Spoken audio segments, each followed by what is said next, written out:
ربنا يا ربنا ربنا يا ربنا ربنا يا ربنا ربنا يا ربنا ربنا يا ربنا.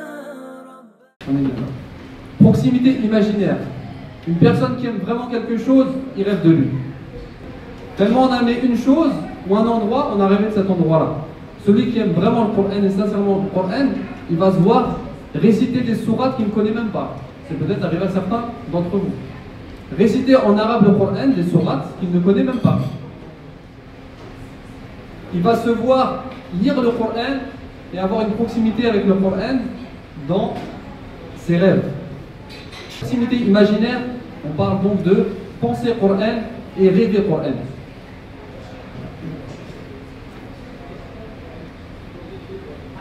On revient à la définition, donc on a dit que l'amour, s'il est vraiment sincère, il peut conduire à un changement de comportement chez la personne. Et ça, c'est exactement ce qui est voulu par le Coran. Parce que celui qui comprend, qui médite et qui met en application le Coran, sa mise en application va changer sa personne. Il va s'arrêter là où le Coran nous dit de nous arrêter. Quelque chose est interdite, il ne va pas la faire. Il va faire ce que le Coran incite. Donc son comportement il va changer.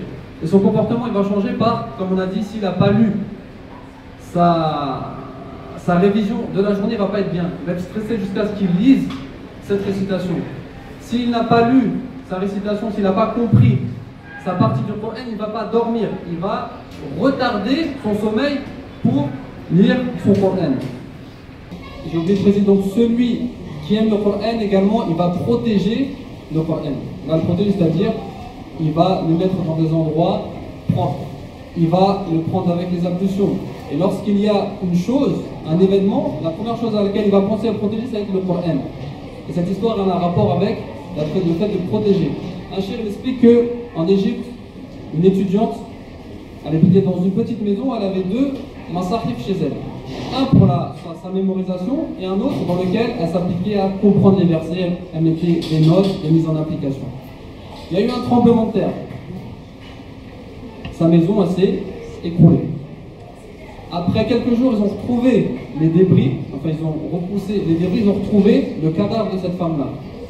Elle avait quoi? Elle avait son premier mushaf contre sa poitrine et l'autre contre son ventre. La première chose qu'elle a fait, quand elle a eu le tremblement de terre, c'est pas de se protéger elle, c'est de récupérer ses masahif et d'en prendre soin. Donc voilà comment le vrai amour pour le Coran, il peut se voir sur une personne, changement de comportement. À nous, aujourd'hui, de faire le point. On est dans la période du Hajj, on est là pour prendre des bonnes résolutions, de reprendre une nouvelle direction dans la vie. Donc, posons-nous des questions par rapport à notre comportement avec le Coran, notre proximité avec le Coran, notre écoute avec le Coran, et se mettre des objectifs au quotidien. Je lis un verset après chaque prière. C'est pas difficile. On lit un message sur notre téléphone après chaque prière, facile. Et si on faisait le calcul de tous les messages qu'on lit par an sur WhatsApp, etc., je pense que le Coran, on l'a terminé au moins 2 ou 3 fois. Donc on est la valeur du Coran. Wallahu ta'ala a'la wa a'lam. Subhanakallahumma wa bihamdika ashhadu an la ilaha illa anta, nastaghfiruka wa natubu ilayk. ربنا يا ربنا